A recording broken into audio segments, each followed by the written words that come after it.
What up, this is Rama Screen, covering movies, TV, and entertainment. I'm here at the LA Film Festival 2018 with Mr. Remy and Mr. Rudy about The Advocates. I just saw this documentary last night. Very impressed. And it's a subject matter that obviously is relevant to today's society, especially here in Los Angeles, about the homeless situation. I was wondering, for you, Mr. Remy, why do you want to make this the subject matter of your documentary? Why do I want to make this subject matter? I think I mean, I made this film. It's the story of my own journey. About 4 years ago, if someone was coming in the streets and asked me money, I would throw him away. I would send him back. That's actually what happened. And one day I was with a friend, and the experience, someone came, and I just say, "How dare you bother me? I'm speaking." My friend took his wallet and took a $1 bill. And on the $1 bill, there was a message saying, "Feed the homeless and love them." And I've told him, "So what is that about?" And he said, "Who am I to judge someone who's begging?" He's a Buddhist teacher, and he was teaching compassion with the $1 bill. But for me, it started the journey, and I was wondering, maybe there is something wrong in the way I've treated that man.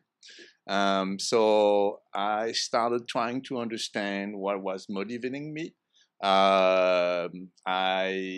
From not giving, I started giving, and then not giving anymore, but instead I would give time. And after my journey, going through that journey, I started to care for those people. I started to make eye contact, and actually my first eye contact was a big drive in the film, because when I say hi to that gentleman, he was on Vine, close to the ArcLight, and I say, "Hi, sir, how are you today?" What I saw in his eyes was life-changing. From someone who had like no hope, suddenly there was a little sprinkle, and that sprinkle really made me think that maybe there is something to teach people.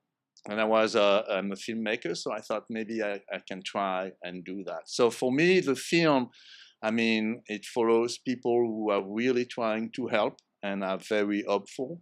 But for the people who see the film, what I hope is, like, if you go out after seeing that film, and you see a homeless person in the street, someone experiencing homelessness, just say hi. And you're probably going to be very surprised by the reaction of the person. Now, before we get to Mr. Rudy, I want to ask also, how did you decide which advocates or organizations to feature for this documentary? Because I believe there were like 3, right? 3. It's I struggle a long time to know how I'm going to do this film. I didn't want to follow homeless person, because you have hundreds of films following homeless person. There is so much misery that you can take. And one day I decided, well, maybe I'm not going to follow homeless person. And that was the beginning of the film. I decided I'm going to follow the people who are going to try to help them. So I started with Mel Tidekaratne, went going downtown. And after that, it came naturally. From Mel to Claudia, from Claudia to Rudy. As soon as you go into following the people who are trying to help, the way was just opened by itself. Okay. Mr. Rudy, talk to me about your involvement. Like, why did you say yes to this project? Like, yeah, I want a camera follow me all along, everywhere I go. Right. Thank you, Rama. I think one of the things that stood out right away was that anytime we do something like this, we have to be incredibly delicate and incredibly careful about the privacy that many of the people that we are trying to help request. So one of the things that I'm reminded of today is that when we did start doing this, Remy was not bringing the camera out. He was simply sitting in the car with us and watching and observing. And he did this for quite a while to kind of get an understanding of not just what the work was, but also who the people we were working with. They eventually became familiar with him and started to recognize that he was probably part of our team, but also understood that he was in the goal of being able to capture images to demonstrate to the public in general what it is we do. It took time, and he did it with such delicateness that I'm convinced that it not only convinced me, but it convinced the people that we serve in the movie that this was nothing so personal, and that the person was so genuine about it that it could be caught on film. So I think it is, again, I've said this a few times, it's a rarity. It's a very exact moment that is not seen at all by the people who live in the city, of how this work is done by armies of peoples throughout the city, all the way from Long Beach to the mountains and from Santa Monica to Pomona. There are people like us doing this day and night, weekend and week out, over the place. So I think it's, at least for us, a good opportunity to share with the public at large that we are doing some work. Now, I know you touched on this a little bit in the film. I was wondering if you can elaborate for my fans as to why you decided to take on this, this job as a way to make a living. I mean, like a service takes a lot out of a person, I assume, right? Time and your compassion.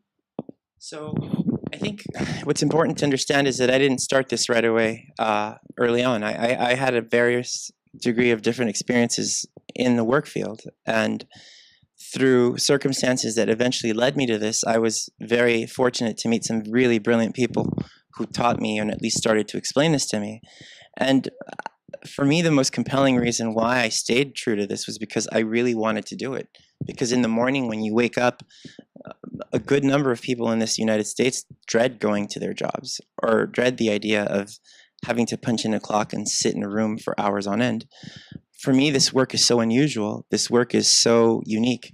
It is an opportunity to use the skills that I've been provided for to meet, make eye contact, and communicate with people, with the goal of being able to not just improve the life of the individual we're helping, but remove some of these barriers that have existed for decades in the city of Los Angeles. So again, for me, it's just the fact that I really love my job. I love waking up and rushing to it to do it, but I also recognize the toxicity and how difficult it can be, and that it does require a level of safety and caring for oneself so that I can remain effective in the work I do. So again, if for nothing else, Rama, it is a job I love doing. So Remy, back to you. What are some of the challenges of highlighting the subjects, the homeless characters who are featured in this film, like the way you follow them in the early morning, for example, and some of the areas that the skid row that you have to go through as a filmmaker? What are some of the challenges in that? I think the main challenge on this film was not going to Skid Row. That was pretty easy. It's not waking up at 2 o'clock in the morning to grab a shot. That's part of the job that we do. I mean, that's the part of the training. That's actually pretty easy.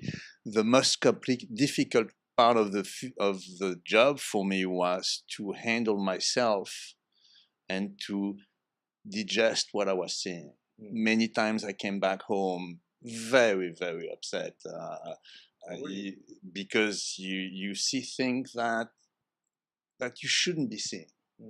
I remember on Skid Row I remember one time on Skid Row. So I was going on Skid Row. I went doing all production. I was getting my inspiration in meeting my friends in Skid Row and being with people who were trying to help. And I remember, so we were at that line feeding people, and we were there every night. And I always was the greeter, because with the French accent, I was making people smile.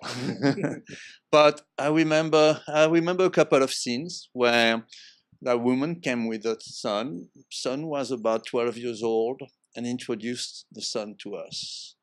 And that made me really upset, that that woman with her child had to go online to get a peanut butter and jelly sandwich with her son at 9 o'clock at night. We have about 23,000 people, 1,000 women and children in our streets today, every night sleeping. I remember that person one time everybody was gone, and we almost had no more food. And the line was empty, and suddenly this person came. She was barefoot, almost naked. And so I called her and I said, "Come over, we're going to give you food." And she passed the line, passed in front of me, and she saw that tangerine peel on the sidewalk, on the street, and she took it to eat it. That was very distressing for all of us, for me, and that was the most difficult part of it. A couple of times following Rudy, I came home and I couldn't do anything for a couple of days. I didn't want to. I had to understand what I was seeing, and so that was really the most difficult part of it. The psychological impact that the production had on me.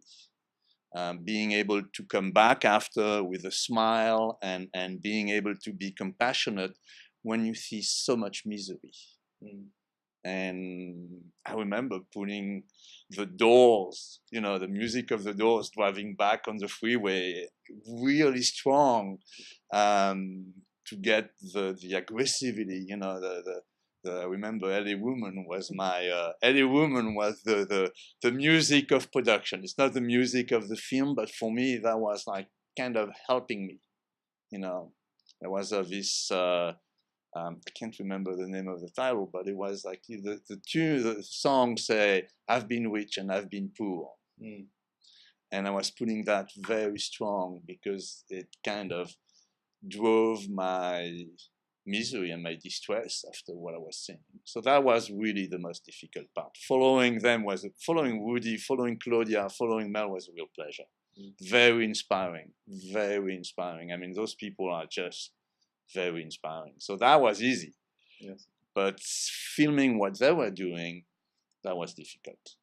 Yeah. Thank you.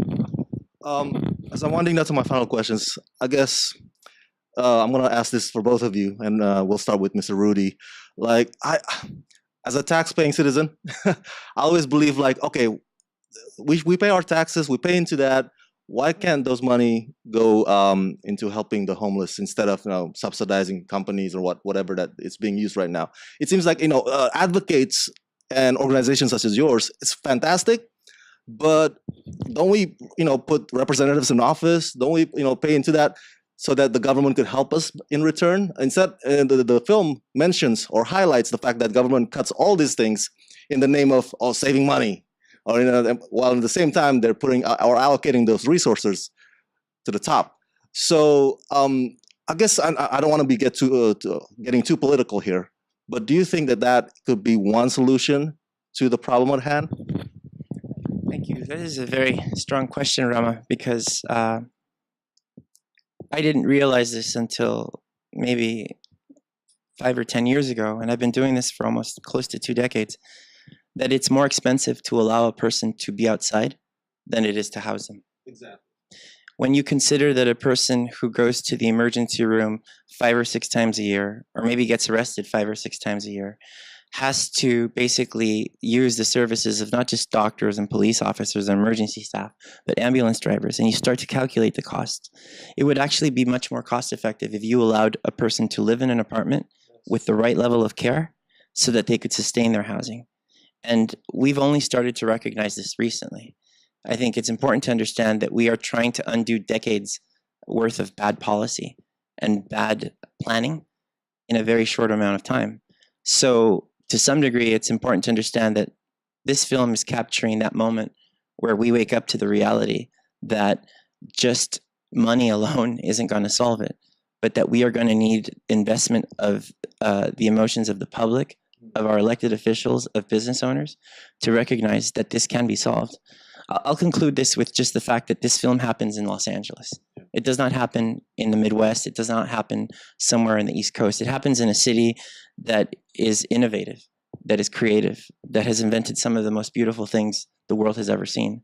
I find it very difficult to believe that we cannot find a way to solve this, because we are innovators, we are a think tank, we are incredibly sharp at what we do, and I would hope that this is a wake-up call for some of our citizens to realize that they too need to be part of the solution. Mr. Remy?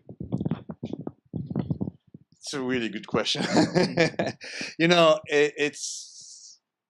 We have to be part of the solution. We can't only rely to government. There is government, there is the money we give them, but if us as a community, we're not there to support them and be behind them and keep them accountable, nothing is going to happen. And as a community, we have to recognize that we have to be part of the solution. And we have to be the first in line to be part of the solution, because if we want to be part of the solution, the government is going to follow us, because we're going to make them accountable. You know, we need to, and you're right. I mean, we're giving money. We've voted to spend more money to solve the problem. So we have to help all those government officials accountable, but we have to be there also. We can't just give them money and say, okay, I don't want to see that problem anymore. We're all in it, and yes, we give the money, but we have also to be able to give a hand as a community. We have to open our doors and bring those people back into the community, and that depends on us. Thanks, sir. Well, my final question is, how can my fans help out with the costs? I mean, where can they find you online, your advocacy? Sure. So I think what I would recommend to viewers is, if you are living locally in the Los Angeles area, is to try to tap into the Everyone In campaign that United Way has facilitated, and be aware of what resources are local to your community. I think more than ever now, we are making an effort to extend a level of communication to people who might want to be involved, from something so small as volunteering to something as significant as letting outreach teams like mine know where people are sleeping outside. So I think if you have time, please type Los Angeles, go into a Google search, type Los Angeles homelessness, and you'll be taken to a variety of different resources that will tell you within your zip code what you can do to impact this issue. Mr. Remy, Mr. Rudy, congratulations on the advocates, and thank you so much for your time. Thank you so Yeah. much. Thank you. Best wishes. Thank you.